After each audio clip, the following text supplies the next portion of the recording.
నారా చంద్రబాబు నాయుడు అనే నేను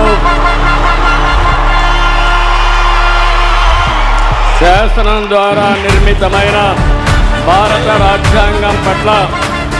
నిజమైన విశ్వాసం, విధేయత చూపుతానని, భారతదేశ సార్వభౌమాధికారాన్ని, సమగ్రతను కాపాడుతానని ఆంధ్రప్రదేశ్ రాష్ట్ర ముఖ్యమంత్రిగా